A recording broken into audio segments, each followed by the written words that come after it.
This morning, tayo po yung magsimula po sa isang series na pinamagatang Overcoming Negative Emotions.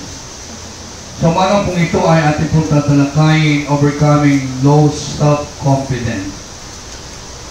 Ito po Maxwell Maltz sa kanyang libro na sinulat na may pamagat, Cybernetics, ay sinulat niya po ang mga bagay na ito. Ang sabi niya po, at least 95% ng mga tao daw po na nabubuhay sa mundo ito ay mayroong maling pagkaunawa tungkol sa kanyang sarili. O mayroong nararamdaman na inferiority to some extent, no? At milyon po ang talagang mayroong nararanasan sa kanilang buhay na inferiority complex. At ito po yung malaking balakid sa tao upang siya ay magkaroon ng tagumpay sa buhay at maranasan ang tunay na kaligayahan. Ang bawat isa po sa atin ay may opinyon tungkol sa ating mga sarili. Na minsan na-express po natin, siguro hindi po natin nauunawa o naiintindihan. Minsan nasasabi po natin sa ating mga sarili o sa mga tao, sabi niya, oh, talagang ganito talaga ako. Wala ka nang magagawa. Ito na yung ugali ko, ito ang buhay ko, so wala ka nang gagawa. O kaya pag galit tayo, sabihin natin, huwag kang hara-hara sa daanan ko. Galit ako ngayon at hindi ko kayang kontrolin ang aking galit. Baka kung anong mangyari sa sarili mo. O minsan siguro pag tinitignan natin yung ating sarili sa mirror, sasabihin natin, talagang nanay ko lang ang magmamahal sa akin. Para bang yung pinintasan mo na yung sarili mo. O kaya sinasabi po natin na maraming mga taong pwede pang gumawa na mas higit ito sa akin. So umagang po natin, ito ay sisimulan po natin ang ating serye kung paano natin bibigyan ng pagtatagumpay yung mga negatibong nararamdaman natin sa ating buhay na ito. Ngayon pong umaga ay tatalakayin po natin ang mayroong title, Overcoming Low Self-Esteem. Yung mababang pagtingin natin sa ating sarili. At ano po ba, unang-una upang maunawaan po natin na mas maganda, what is self-esteem? Ano po ba pag sinabi yung sa ating sarili? Ang sabi po, ito daw yung halaga na ibinibigay o hiniisip natin sa ating sarili bilang isang tao. O self-esteem, ito yung ating nararamdaman sa ating mga sarili kung tayo ay naroon na sa gitna ng maraming mga tao. Kung ikaw ay nag-iisa sa maraming mga tao, ito yung nararamdaman mo, ito yung iniisip mo tungkol sa iyong sarili, sa iyong sarili. In other words, meron po isang kataga na tumutumbas po dito yung self-worth. Ano ba yung halakalagahan, no? Sa iyong sarili. Ito po yung nag-define yung ating self-esteem. Pagka may sinasabing high self-esteem, ito po ay nanggagaling sa ating nararamdaman kung tayo po ay nakikita po natin sa sarili natin na very lovable po tayo, no?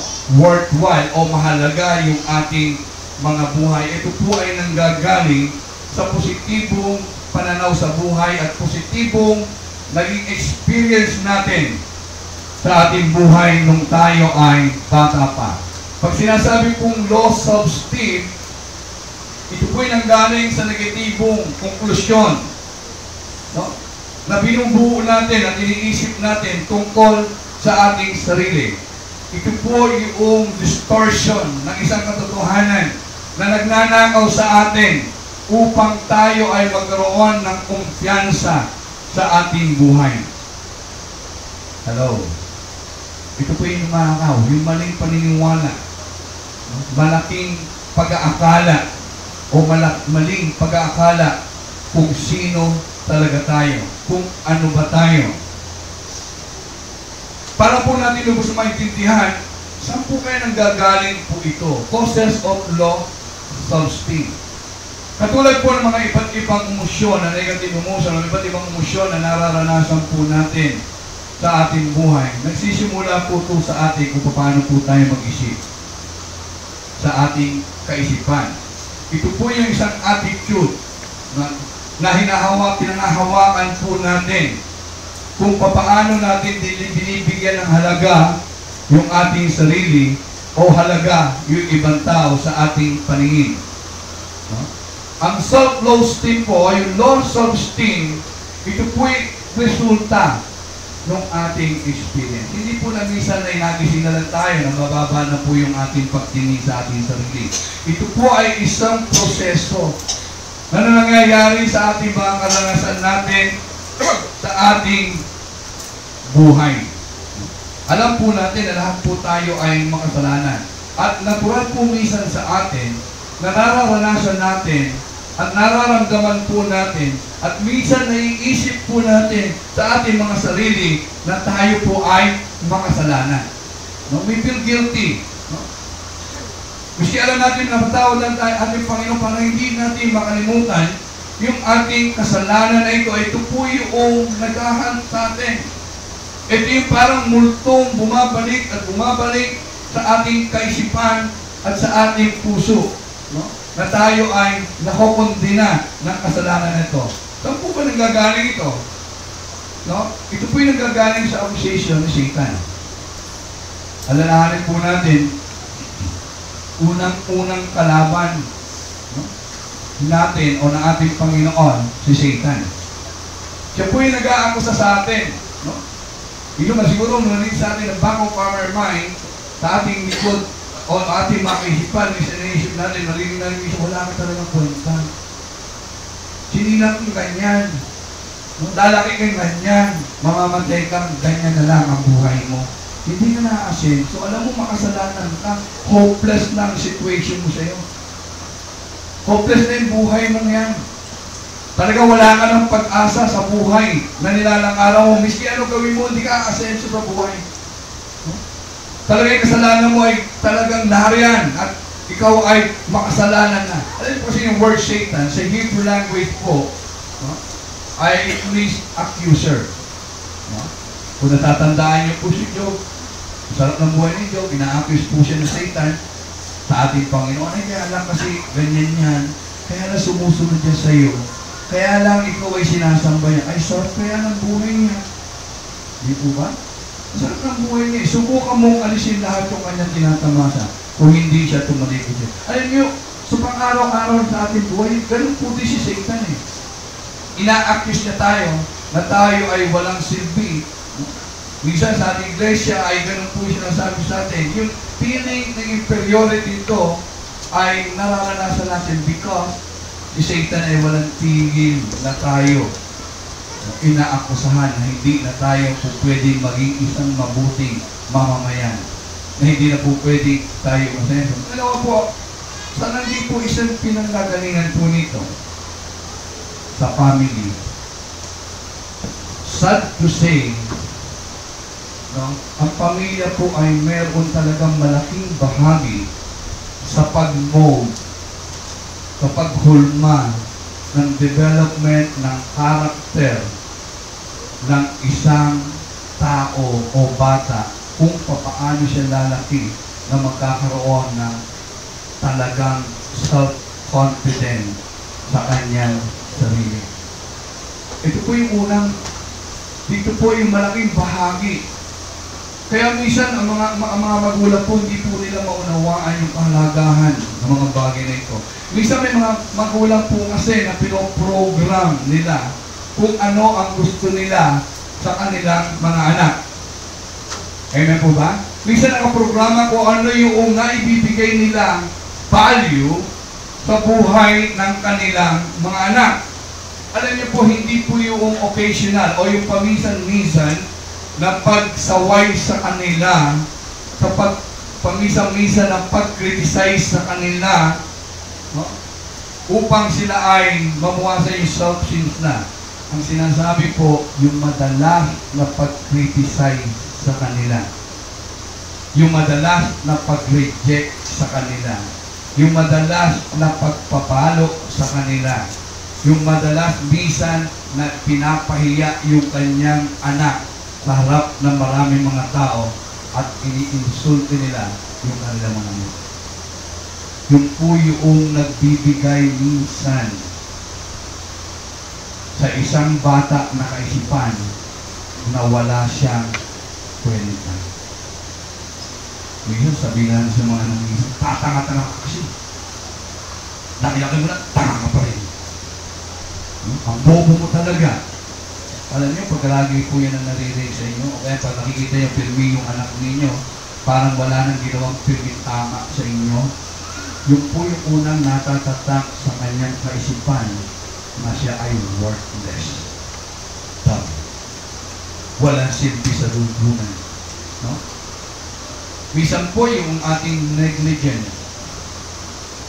Alam niyo po kasi ang bata, ang bawat isang bata ay nangangailangan po ng pagmamahal at atensyon, minsan yung pagpuri din, at yung protection o security na nakikita nila at nangaranasan nila sa kanilang tahanan upang sila ay ma-develop yung positibong pananaw nila sa kanyang mga sarili. Ganun po yun, minsan excessive yung criticism na binibigay po ng mga magulang sa kanilang mga anak. Minsan nga po gumagamit ng harsh word, mga masasakit na mga salita. Yung po yung nag-develop sa kanya, yung po yung humuhulmang minsan sa kanya, na sa kanyang paglaki, sa kanyang unti-unti paglaki at nagbibigay ng kaisipan, natatatak sa kanyang sarili. Naaabuso siya. Minsan, verbal abuse. Minsan, physically. Yung mga walang habas na pagpalo at wala nang lugar na pagpalo, lalo na pag nagagalit ang isang magulang. Kaya nga po, napipingang inadequate siya, no? At nawawala yung kanyang self-confidence. Nakikita niya sa kanyang sarili na wala siyang halaga o hindi siya mahalaga sa kanyang pamilya. Kasi wala nang ginawa tama eh. No? Minsan yung kinukumpara natin yung ating mga anak sa ibang tao, no? Yung comparison, napakabigat po yun. Basta ka hindi ka kumain doon sa anak mong kapitbahay natin. Ang galing-galing. Ito mo mula grade 1 na grade 6, first floor. No? Ikaw naman, panay pala ko lang na pirma yung dinadala mo dito, mag-aral-aral ka nga. Inuwi mo dito, panay pala ko. Minsan, sa magkapatid, ganun din, di nawawala yung pinagkukumpara mo eh. Bakit hindi ka kumain sa kuya mo? Di ba? Kita mo siya. Ang tataas ng grade, scholar siya. Ikaw, ano? Scholar. Raw 4 ka. Samantala siya, pirming raw 1. Kaya mga ano pa, ikaw, raw 4. No? Kinukumpara natin yun. No? Hindi po ito nakakabuti. Akala kasi natin minsan, nagiging challenge ko ito sa kanya. Pero minsan, iba yung nagiging kaisipan na isang bata na pirmi mo siyang ikinukumpara. Sabihin talaga ng bubuki, ano mo sa kanya yan. Ibig sa may courage po siya mag-aral. At para bang tinutulak siya na maging katulad niya. Ano lang po natin, bilik po tayo, no? Sa bawat isa. Saka yung minsan yung high expectation o kaya yung kung ang isang magulang may pangarap po kasi siya eh.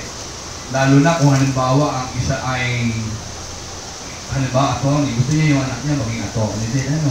Kaya minsan sa pamilya pa na attorney, minsan naman may iba namang gusto yung kanyang anak. So yun yung ipinupus niya. And expect niya na yung kanyang anak ay makakuha ng mga matataas na grado, no? At makakuha ng mga medalya, maging best in math, best in everything. No? Pero pag hindi po minsan makuha ito ng bata, para nakakaroon po siya ng damdamin na binugo niya yung kanyang sarili. At naitatanim sa kanya yung mga bagay na failure na nangyayari sa kanya. Kaya nga po, yung tahanan po nagiging unang eskwelahan eh. Diba? Hindi lang po sapat na sila ay maturuan sa utak. Ang ganda po kasi bata pa lang talagang agad tinuturo natin. Parts ng body, ABC, di po ba? Usually ganun eh. Pero, naituturo po kaya yung natin ng tama sa environment sa kanya, yung maging secure siya emotionally, hindi lang physically, emotionally, yung emotion niya, yung kanyang mental na kapasidad, na makita niya na siya ay mahalaga, na siya ay merong value sa loob ng tahanan ito. Pinapahalagahan, iniingatan, binibigyan ng proteksyon, no? Hindi kada kibot, ginagagalitan, sinisigawan, at wala nang tamang ginawa sa buhay ko. Di ba? Dapat ko natin yun. Kasi sa paglang niya, dadalhin niya po yun. Ang dagdag pa, pag pumasok na siya sa eskwelahan, mas lalo na. Kung siya po ay pumapasok na sa eskwelahan, nadadagdagan yung mga bagay na nagiging hamon sa kanyang buhay upang ma-develop yung kanyang self-esteem. Para ngayon, ang nagiging basehan po kasi minsan sa eskwelahan kung how you perform. Di po ba? Yun is struggle ng mga bata eh. Yung kung paano siya magiging maganda ang performance sa school, sa mga grade. No?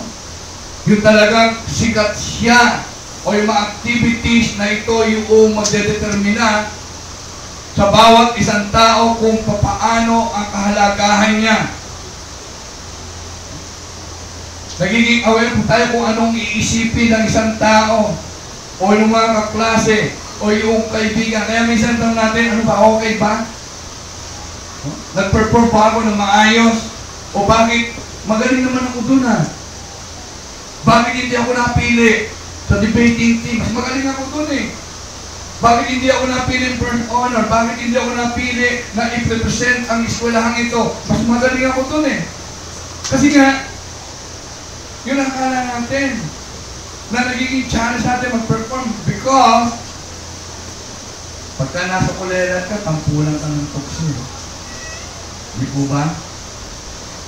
Sa PMA, hindi eh. Yung tinatayuan daw nyo kung sino yung pinakalas sa klase nyo. Yung pinakalas. Tinatawag nilang GOAT. Para pinapalakpakan. Natawa ka, nakatapos ka. Pero dito siyempre, pag sa eskwela, challenge po yun eh. Di po ba? Nanasan nyo? Nanasan nyo din naman yun eh. Lahat tayo pumasok, minsan, ikinukumparan tayo, o kaya may kakaroon ng mga biruan. Lalo na pag bigaya na po ng card, ano? O examination. Tanong, wow! Yeah! Nakuha na 95. Ikaw, ano nakuha mo? Secret. Nahihiya ka eh. Eh, magaling mo na bilis mo sa card mo. Secret. Kasi yun eh, kaya kayo ngayon, pag mababa, nahihiya ka. Totoo po ba yan? Totoo, di ba? Totoo eh. Naranasan natin pumasok eh. Totoo yun eh. Hindi mo siya pwede ma-apply how you perform in school. I-add mo pa, yung physical appearance ng isang tao. It plays a major role para sa atin. Hindi po ba? Miskin the family. Pinikukumpara. Ay, ang wapo niya. Bakit siya itong pangit? Hindi mo kaya naging tatay ko. Mukhang naligaw ito sa lahi namin ha. Hindi po ba? Tama naman eh. Diba? O, ikukumpara ka sa mga pinsan mo, sa mga ganito mo, ang gwapo-gwapo mo, ang artist sa'yo. Pero yung anak naman eh, kapatid ko, mukha naman mga bulls sa pelikula. Artist na hindi, kaya lang bulls. Mukha namang hindi pagkakatiwalaan talaga. Eh, ganun din naman tayo. Miski naman mga sa school, ganun din tambulan tukso eh. Kaya ako nagsawa sa pakakatukso sa akin nung ako nasa eskwelahan eh. Sabi sa akin, ang gwapo-gwapo mo talaga.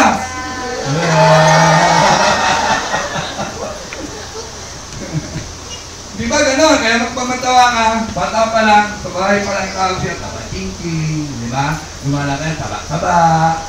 Paglabas mo, pupunta mo sa school, gaganon-ganon ka, ayan na si Taba. Di ba? Ayan na si Monay. Di ba? Lagyan ka na lang ng konting margarine sa asukal. Asarap mo ng talaga. Nakakit mo kainin. Di po ba? Totoo naman eh. Financial status. Minunod-is ka naman sa school, ganun din eh. Ako po kasi naranasan ako, nililipat kasi dati nasa public ako dyan sa Laurel. Laurel na ata ako. Magpo 40 years na ata kami. Nililipat po ako sa St. Martin. Ang mga klase ko po doon mayayaman. Mga galing ng iba't ibang mga exclusive school. So dahil kami hindi naman mayaman ng that time. Bakit mayaman ka naman ngayon? O pagpasok doon, bibaong ako.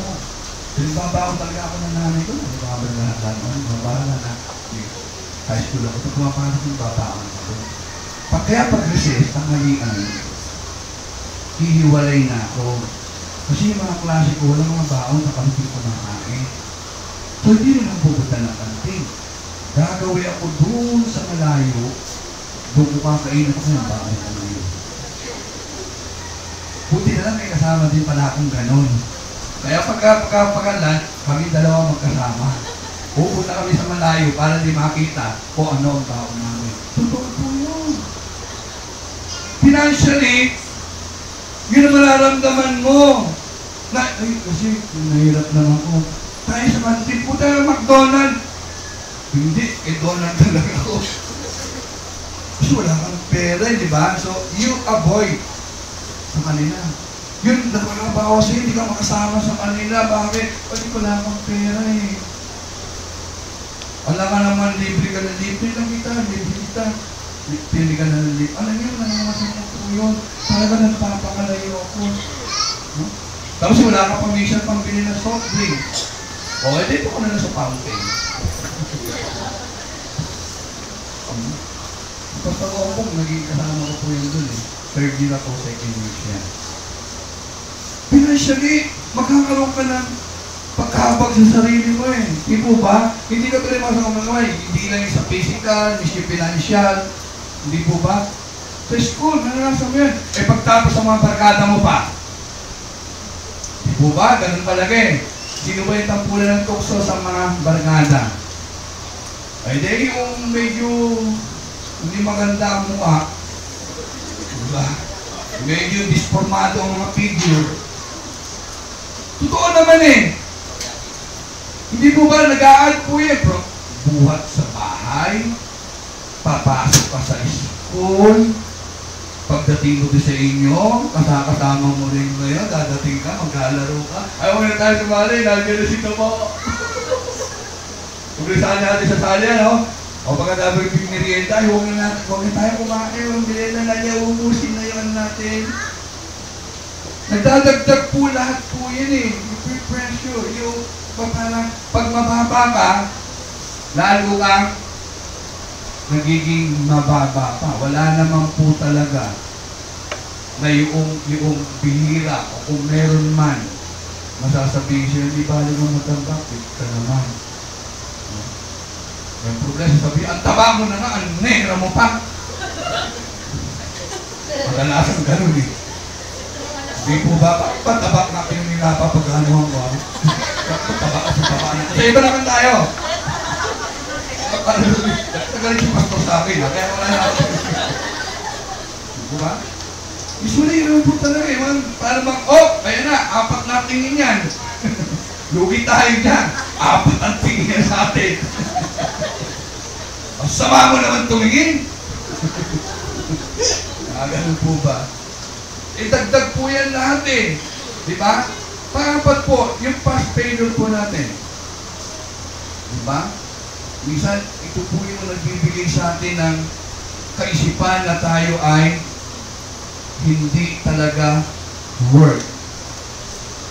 Our past failure, ito po yung dadala sa atin ng ng kaisipan na tayo ay hindi talaga mabiging magtagumpay. Kung tayo minsan nagkasala, ay tayo ay para bang pili natin sa sarili na hindi na tayo magiging masaya. O minsan kung tayo man ay nandun na magiging masaya, naiisip natin yung mga nagawa natin mga kasalanan at iba.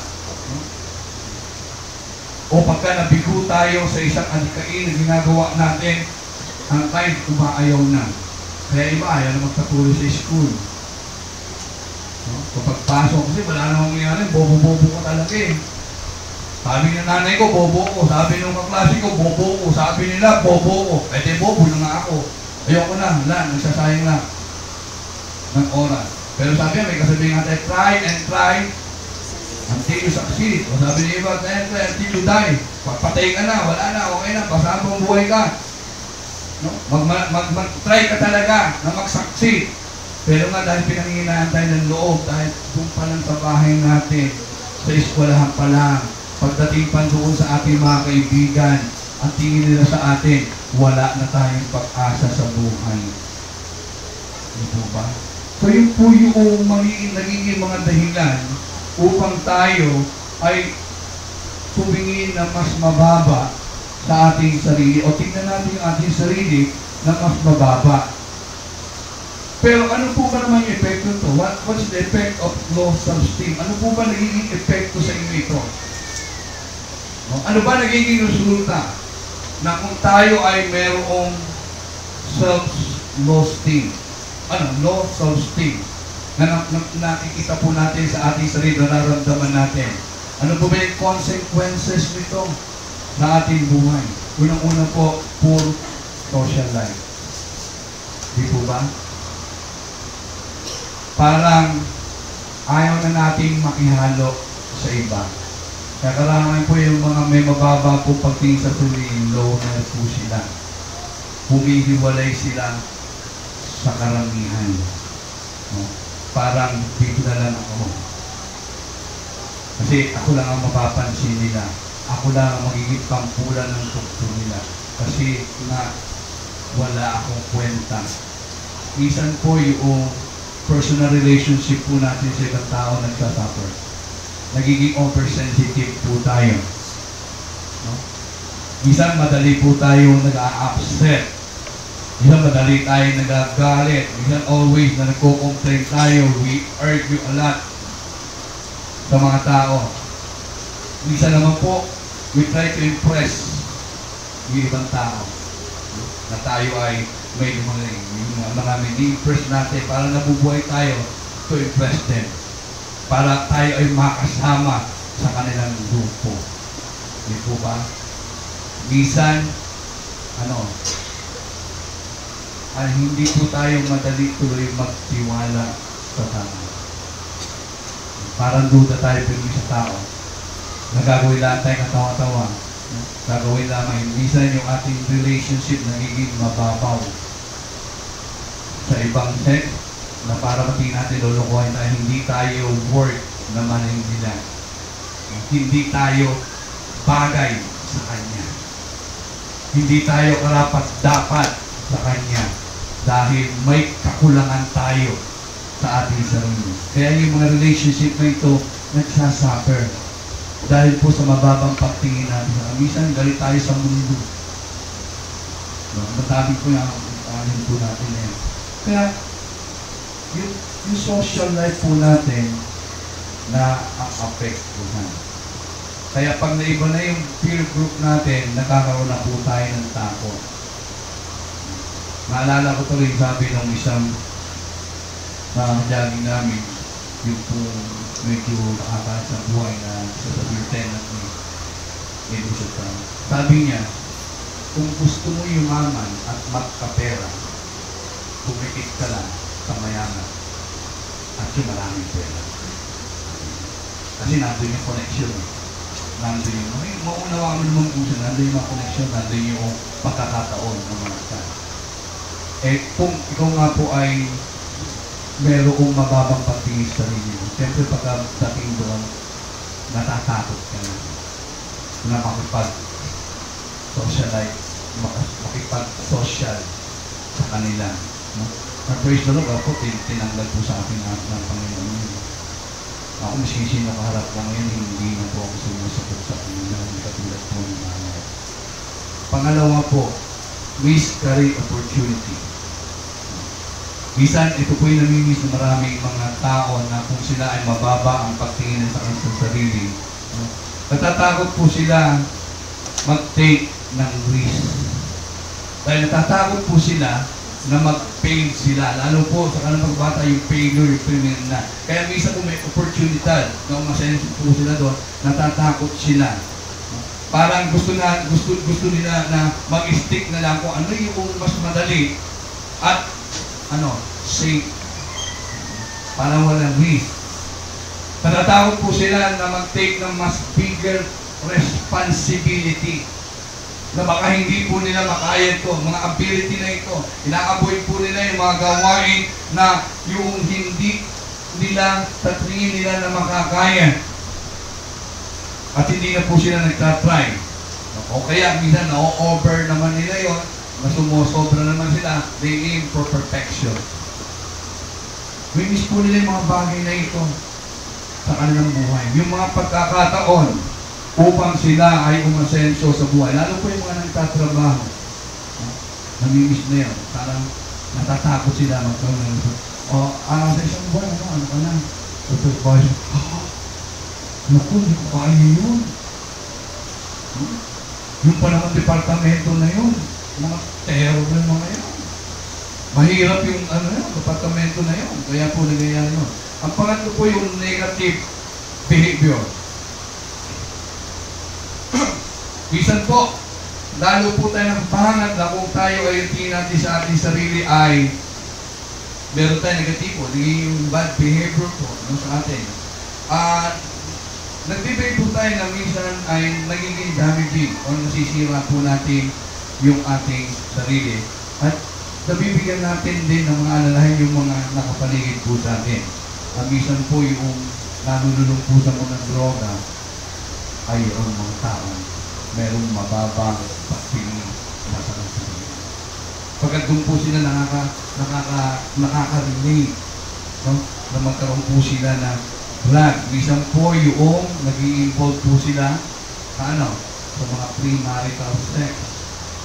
Pagkat doon po yung minsan nakikita nila ay yung minsan pinapahalagahan daw sila. Buti pa sila, nauunawaan ako. Buti pa sila, mahalaga ako sa kanila. No?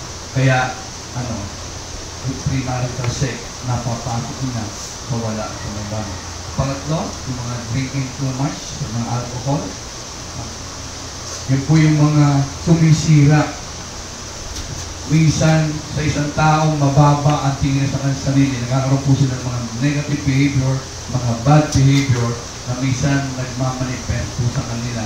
At ito yung ginagawa nilang mga escape upang matugunan yung mga kakulangan nila sa buhay. Pangapat po yung mga negative vocabulary. Ano po yun? Bakit ba hindi ako makagawa ng tama? Parang minsan, para bang palpak na ang ginagawa ko sa mundo.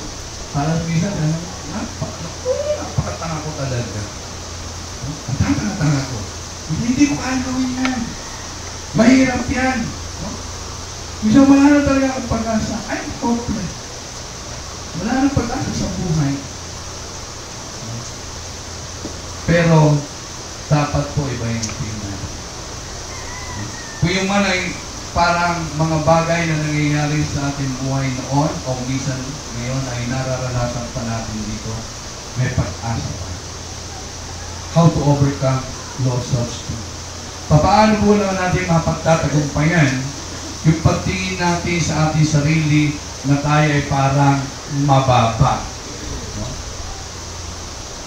Unang-una po, see yourself as valuable to God. Makita po natin, at tingnan po natin, at pag-aralan po natin, angkinin po natin na tayo ay mahalaga sa Diyos. Gaano po tayo kahalaga sa Panginoon? Yung po siya tanong paano, Pastor? Gaano ba talaga ako kahalaga sa Panginoon? Paano sinasabi ako ay mahalaga sa Diyos? Pero parang ang buhay ko ay bakit ganito? Bakit ang hirap-hirap namin? Pinanganak ko mahirap. No? Para bang pinanganak ko na walang anos, walang pag-asa sa buhay? Tapos sasabihin mo sa akin ngayong umaga na mahalaga ako sa Diyos. Gaano ka ba kahalaga sa Diyos? Unang-una po, He created you in His own image. Nilikha ka ng Diyos na kalarawan ng Diyos. Hello? Hindi ba mahalaga? Hindi ka itinulad, hindi gumawa ng pattern o patron ng Diyos na katulad ng monkey. Hindi in the image of the monkey, hindi in the image o larawan ng kabayo, hindi katulad o kalarawan ng whale. Ang sabi niya po sa Genesis chapter 1 verse 26 to 27, 31. Sabi niya, then God, let us make mankind in our image, in our likeness. Wow, praise the Lord. No, hindi yung unggoy ang kanyang pinagbatayan upang ikaw likhaan. Kalarawan ka ng Diyos. Sabi mo sa katabi mo, kalarawan ka ng Diyos. Hello, yun po ang katotohanan na dapat na maunawaan po natin. Meron po nakapasya ng poster sa St. Louis Child Care OP. Ang sabi po doon, I am somebody. Because God don't make no junk. Praise God! You are somebody. Pagkat ang Diyos ay hindi gumagawa ng mga patapon o basura. Ang Diyos natin ay Diyos na makapangyarihan sa lahat. Nilikha ka niya, kalarawan ka niya, minsan hindi po natin naiisip yun. Minsan nakasentro isip natin yung nangyayari sa ating buhay. Pero ang katotohanan, mahalaga ka sa Diyos. Ang kahalagahan yun, nilikha ka niya, kalarawan niya. Praise the Lord. Hindi kalarawan ng unggoy. Hindi tayo nanggaling sa unggoy. Galing tayo sa kaisipan at puso ng Ama. Kaya po madalas kong sinasabi, ikaw ay handmade ng ating Panginoon. Do you agree with that? Kasi kung babag-aralan niyo po, ang lahat na nilikha ng Panginoon, sinabi lang niya. Pero nung gagawin niya ng tao na sinabi, let us make man in our image, hindi niya sinabi, lumitaw, sana si malakas at si maganda at nahati ang bambu. Hindi. Ang sabi po doon, nilikha ka niya sa pamamagitan ng halabo. Ang sabi po doon, ininahan ka ng Espiritu ng Diyos at ikaw ay naging buhay na kaluluwa. Pagpapagod po natin. Oh, glory to God. Talagang personal. Gagaling sa puso ng ating Panginoon. Kalarawan ng Diyos na makapangyarihan sa lahat. Kalarawan ng Diyos na walang imposible na kaya niya gawin ang kalahat. Kalarawan ng Diyos na may likha ng langit at lahat na nakikita natin mo. What a work ang binigay sa atin ng ating Panginoon. Kasi mula pa lang nakita na natin, nararanasan natin yung kalagahan natin mo. Hindi lang po yan. Ang pangalawa, sabi po doon, He made you a manager of all creation. Wow! Hindi ka na manager ka agad? Oh, glory to God! Hindi po ba? Ang sabi po doon, tuloy po natin yung ating pong magbasa. Pwede sabi, so that they may rule over the fish in the sea, and the birds in the sky, over the livestock, and all the wild animals over all creation, that move along the ground. Sabi po doon. Sa Genesis 1:28, makita po natin po doon, God blessed them, said them, be fruitful and increase in number. Fill the earth and subdue it. Rule over the fish in the sea and the bird in the sky, over every living creature that moves on the ground. Rule over. The New King James Version, subdue and dominate. Have dominion. The Jerusalem Bible, conquer and be master. Pag sinabi po dominion, to rule, to control, pamahalaan, yung kanyang lahat ng kanyang creation. To make it fruitful, residue, upang yung lupang ito ay magbigay ng buhay sa atin, magsamasa tayo ng buhay na maganda, i-manage na maganda. Pero sinisira po talaga ng tao yung kalikasan. Diba? To rule over, to master it. Doon po sa mga nilikha ng ating Panginoon. Ang pangatlo, God loves you. Sabihin mo sa katabi mo, God loves you. Miski ikaw ganyan, mahal na mahal ka ng Diyos. Miski pasaway ka, mahal na mahal ka ng Diyos. Miski hindi mo siya minsan iniisip ka ng Diyos. Ito po yung nag-motivate po sa Kanya. Ito yung nag-move sa Kanya upang ikaw at ako ay magkaroon ng buhay na walang hanggan. Upang ibigay niya ang kanyang anak. Masabi po sa John 3:16 and 17. For God so loved the world that He gave His one and only Son, that whoever believes in Him shall not perish, but have eternal life. For God did not send His Son into the world to condemn the world, but to save the world through Him. Ano po nagturo sa Panginoon? Ano po yung nagbigay sa Kanya na naisin? Nung tayo magkasala, ay tayo ay magkaroon ng pag-asa at magkaroon ng buhay na walang hanggan. Yung pag-ibig ng Diyos. Yung pag-ibig ng Diyos. Wala po tayong pwedeng gawin upang mahalin tayo ng higit pa sa pagmamahal na ibinibigay sa atin ngayon natin.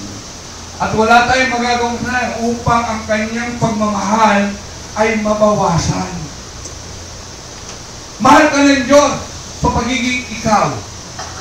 Hello? Mahal ka na. Miski na pasaway ka, miski na mataba ka, miski pangit ka, mahal ka na just the way you are. Mahal ka ng Panginoon. Walang mapagbabago sa pagmamahal ng Diyos sa iyo. Yun po ang katotohanan. Kaya nga, paano niyo ipinakita? Hindi lamang yung sinabi. Paano niyo ipinakita yung pagmamahal niya ito sa atin? Sa Romans chapter 5 verse 10, meron po sinabi dito, see, at just the right time when we're still powerless, Christ died for the ungodly. For rarely will anyone die for a righteous person, though for a good person, some might possibly dare to die. But God demonstrated His own love for us in this, while we were still sinners, Christ died for us. Since we have now been justified by His blood, how much more shall we be saved from God's wrath through Him? Ang minador, kung sinasabi po ito natin, na wala nang iba. Really, kaya tayo namatay Panginoon. Bakit? Hindi dahil sa matuwid ka? Hindi dahil pinanunugdan ka ng Panginoon dahil malaki kang magbigay? Hindi dahil sa nanunubeno ka? Dahil ano? Dahil mahal ka ng Diyos, dahil ikaw yung makasalanan at nais ng Panginoon ay pakita yung pagmamahal na ito sa pamamagitan ng kanyang anak na si Kristo Jesus. Hello? Hindi po ba? Mahal ka ng Panginoon. Gaano ka kamahal ng Panginoon? Tignan niyo po kung ano ang binayad ng Diyos sa inyo. Kung paano ang binigay ng Diyos upang patunayan sa iyo na kung gaano ka pala. Christ paid for your redemption. No? Siguro po tayo mag-aagri lahat. Ang kahalagahan po na isang bagay ay matutukoy mo at malalaman mong mahalaga sa presyo ng bagay na ito. Tama po ba? Yung mga antique, minsan hindi natin tingnan, wala na yun, umat na yan, ang pangit sa paningin natin.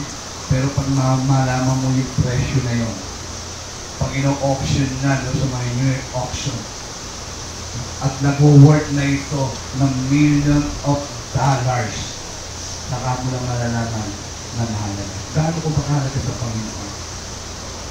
Ano ba ang ipinambayad sa iyo ng Panginoon upang ikaw ay maging kanya?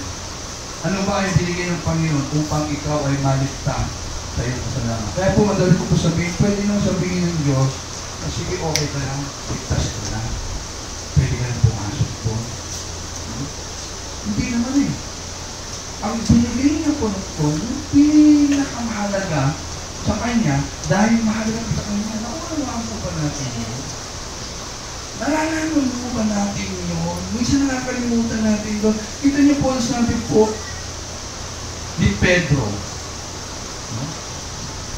Doon po sa kanya sa sulat, pinapaalala po tayo sa 1 Peter chapter 1 verse 18 to 19. Ang sabi niya po na, for you know that it was not with perishable things, but as silver, gold, that you were redeemed from the empty ways of life handed up you from your ancestor, but with the precious blood of Christ, lamb without blemish or defect.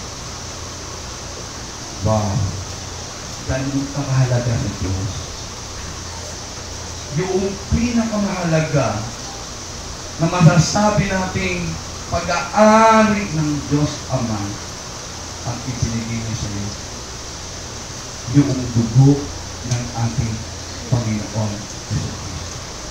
Sabi nga pa sa mga bravely o walang sino man ang magbibigay ng buhay sa kanyang kaaway. Maaari doon sa kanyang kaibigan.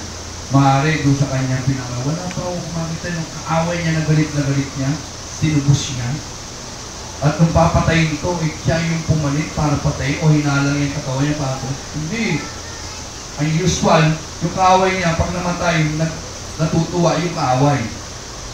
Pero dahil mahal ka ng Panginoon, ipinakita niya ito nung si Kristo yung binigay niya para sa iyo.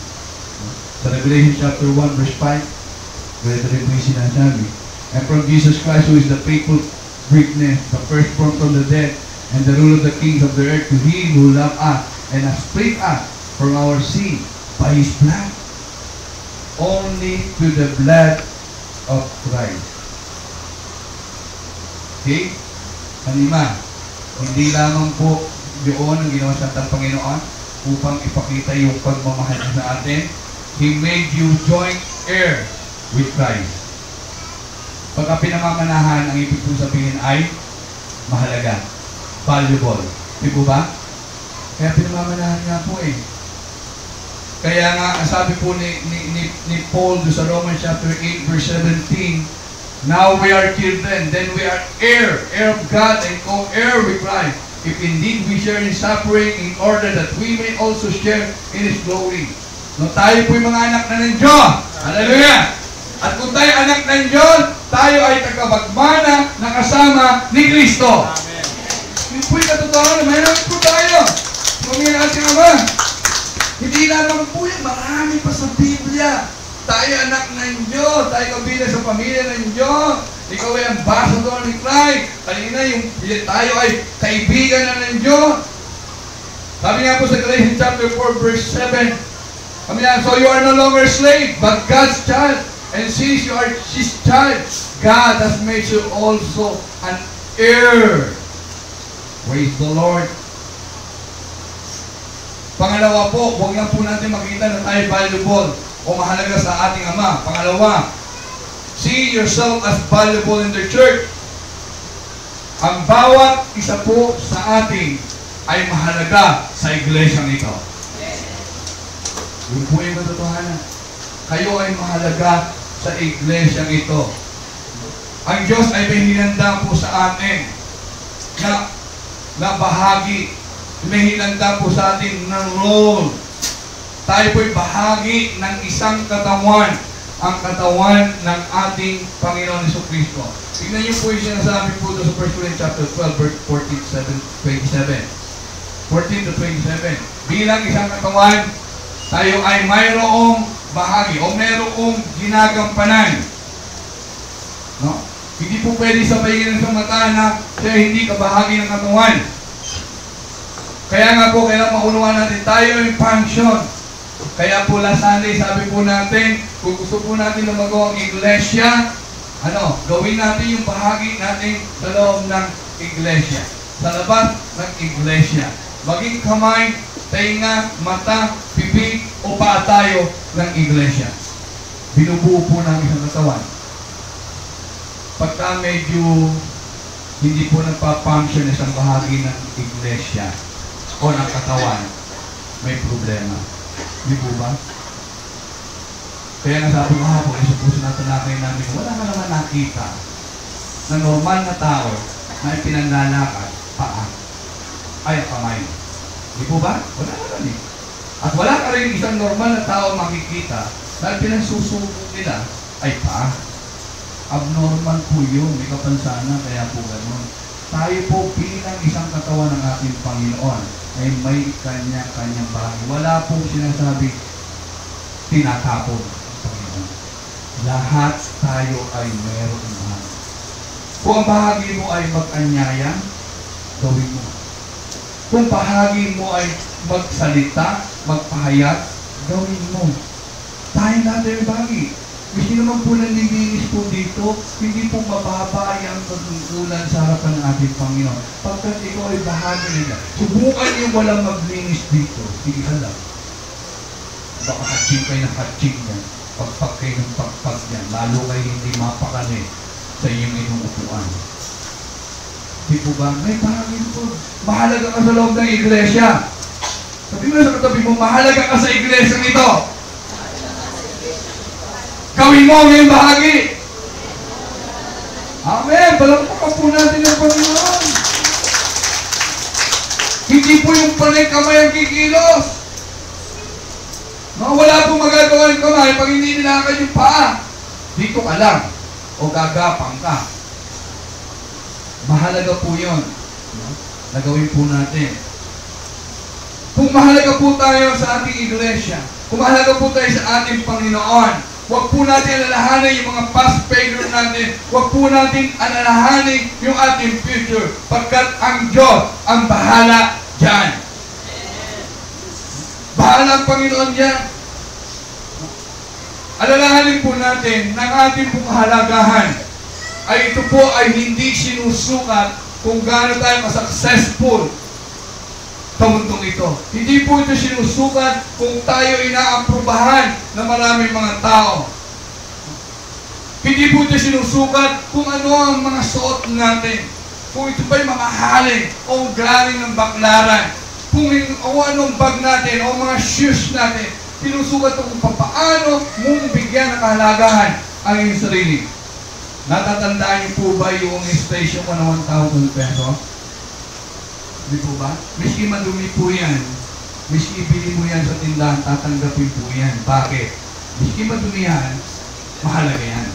Hindi dahil sa 1,000 pesos, kung hindi ito ay back up ng gobyerno ang nananagot doon sa mga bagay na 1,000 na ito. May mga gold reserve po yan. Hindi po pwede magpa-print ng mga mag-print ang gobyerno, wala na perang Pilipinas. Meron pong binaback up ng mga gold yan. Kaya ito nagkakaroon ng halaga. Ikaw, miski anong kalagayan mo sa buhay ngayon, mahalaga ka. Bakit? Dahil ikaw ay anak ng Diyos. Dahil ang nasa likodan mo, ang Diyos na mapagkapangyarihan sa lahat. Alam niyo, other than God, huwag po natin hayaan na ang tao magdikta kung anong uring buhay. Magkakaroon po tayo. Ano lang yan? Hayaan natin ang Panginoon at tayo ang humabi ng ating buhay. Hindi ang pagtao. Alam nyo, mapapagod po kayo kung ipiplease nyo mga tao. Hindi mo mapiplease ang bawat isa. Kasi po sa iglesia nito, maaaring kalahati, ma-please ko o magkaroon ng magandang feedback tungkol sa mensahe ito. Pero iba, hindi nila na-appreciate ng bagay. Hindi nila uunawain yung mga bagay na ito.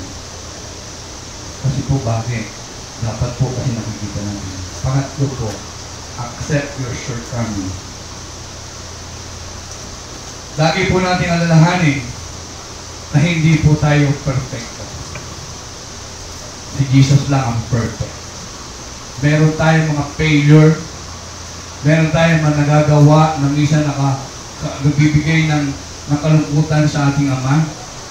Tayo po ay nagkakasala, ngunit sa biyaya ng ating Panginoon, tayo ay nakakatayo at lumalakad muli sa presensya ng ating Panginoon. Yung po sabi sa Proverbs chapter 24 verse 16, sabi po doon, "For though a righteous fall a 7 times, he rises again." Bakit? Dahil ang ating Panginoon ang siyang muling magtatayo sa atin, mag-aakay sa atin. Nare-realize po ni Pablo yun. Nasa kabila ng kanyang pagiging sa Panginoon, meron siya mga bagay na hindi maunawaan. Pero sabi po ng Panginoon sa 2 Corinthians chapter 12 verse 9, sabi niya, "But he said to me, no? My grace is sufficient for you, my power is made perfect in weakness." Wow, praise the Lord! Amen. Yung kapangyarihan ng Panginoon pala, pag dumadating tayo sa kawalan pag-asa, na hopelessness sa ating buhay, yung kapangyarihan niya, ito yung lalong na-appreciate at binibigay sa atin. Therefore, I will boast all the more gladly about my weaknesses, so that Christ's power may rest on me. Yun po yung oportunidad ng ating Panginoon upang lalong ipakita sa atin yung kapangyarihan niya kung sino siya sa ating buhay. Praise God. Okay, ang sabi nga po ay minsan kasi kung tayo po ay pinagsasabihan ng ibang tao tungkol sa ating mga shortcoming and mga mistake, ano po ang reaction natin? What is our reaction? Tanong po, katulad po ba tayo ni Saul? O katulad tayo ni Haring David?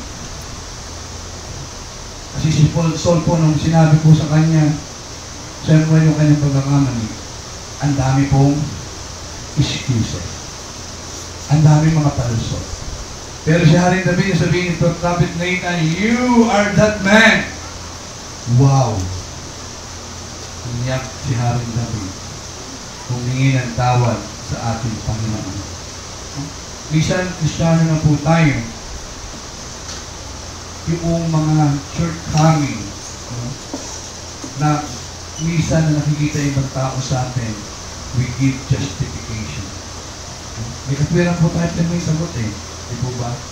Minsan may mga behavior tayo na shortcoming. Minsan, pag sinasabihan po tayo ng ibang tao, na minsan ito yung bibigay po sa atin ng guilty feeling. O minsan napipil natin na kondena na tayo sa kanyang sinabi. O maybe warning na ibigay sa atin, yung mga correction na ibigay po sa atin, maaaring sabihin po natin is exaggerated masyado. Whatever the reason is, we need to respond rightly. Hello, church. Kailangan po may response tayo na isang tamang pag-responde. Ito ba? Listen to this. Sabi po sa Proverbs chapter 10 verse 17. Okay. Proverbs chapter 7 verse 7. Whoever heeds discipline show the way to life, but whoever ignores correction leads others astray. No? Sabi doon, kung tayo po ay matututong sumunod sa correction, ito po ay nagtuturo ng landas ng buhay, ngunit kung tayo nag-ignore natin ang correction na ito, will it other astray. Nahiligyan po natin iba. Ang sabi sa Proverbs chapter 12 verse 1. Ang sabi, whoever loves discipline loves knowledge, but whoever hates correction is stupid. Sa Tagalog po, medyo po siya, yung melo. Sabi po dito, ang taong may unawa ay tumatanggap ng payo, ngunit ayaw mapalalahanan ang matigas yaong ulo. Whoever hates correction is stupid. Decent church. Si Pablo po, kinorek niya si Pedro in front of many people. Hello? Tama po, nabasa niyo po. Sinabi niya po ito sa Galatians chapter 2 verse 11 na hindi na po tayo babinay. Sabi ko, kinalay ko si Pablo, si Pedro. Nung wala may mga medyo rito, nakikisalo siya sa mga hindi, makain. Pero nung dumating yung mga galing, wala na, iniwanan ng mga hindi, nila sabi, wala sa kanya. Hindi ganyan tama. Pero, look, ano po yung naging reaction ni Pedro? Nagalit pa siya. Sinabi niya ba kay Pablo, "Uy, Pablo, tigil-tigil ko na niya, ako naman po ito. Baka hindi mo kilala sarili mo. Ikaw yung nagpe-persecute sa amin. Hinahabol mo kami ngayon, tapos ako ngayon, pagsasabihan mo ng ganyan, who are you?" Hindi ano? Di po ba? Hindi naman eh. He accepted the correction of Paul, even ito po ay nasa loob na. Hindi naman siya sinimplihanip ni Pablo eh. Diba? Pero, sama naman ang ginagawa mo. Maglaro ng ginagawa. Makakaya naman sa mga congregation ko. Improve. Talagang sasabihin po natin, wow naman, napaya talaga. Birayin mo yung darak. May sinasabing darak.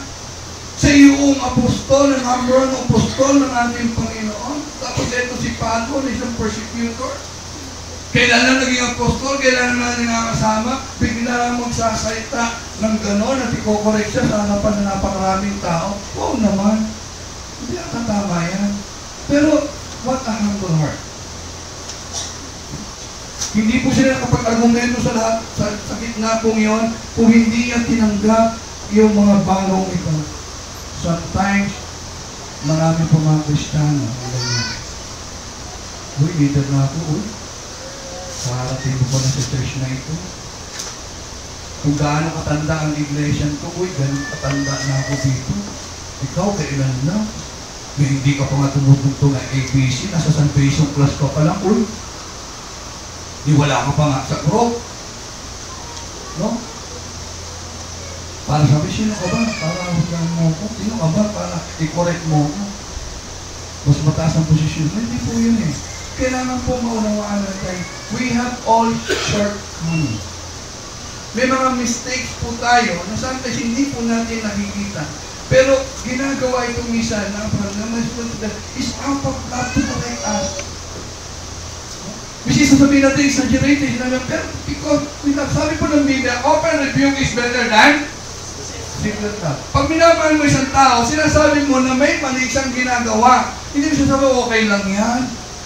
Kapatid, ipagpatuloy mo yan. Hindi!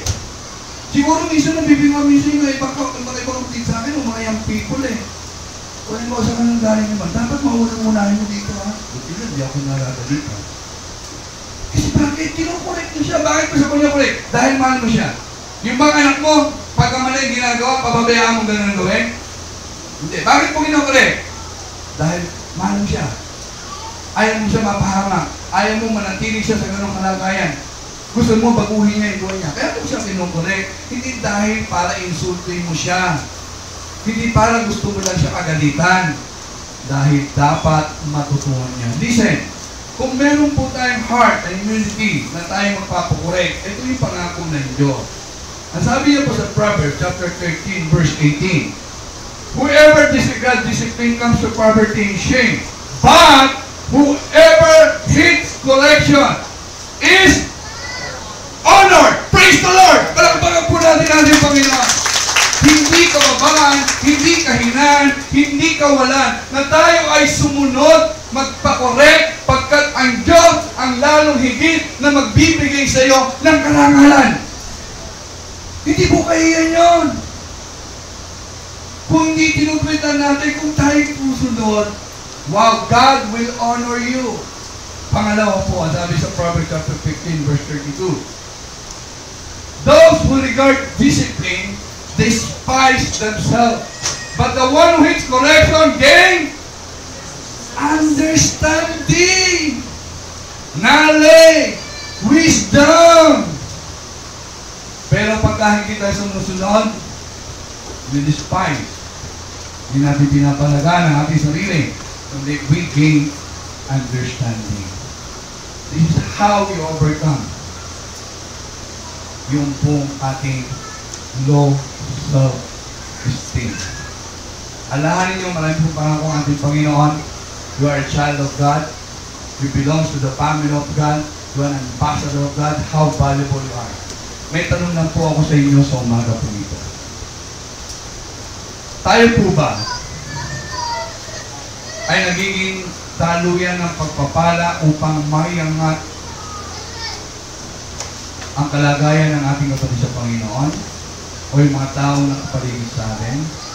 O tayo ba ay nagiging dahilan o pasasay dahilan upang ang tao ay lalong bumaba ang patingin sa kanilang sarili? Kayo lang po ang mga kasagot po niyan sa mga nito. In the beginning of our series, how to overcome loss of esteem. Sa mga susunod po mga linggo, patuloy po natin pag-aaralan ang mga negatibong mga emosyon na nararamdaman natin at hanggang ngayon ay natin ating buhay. Tayo po lahat ay sumayo muna.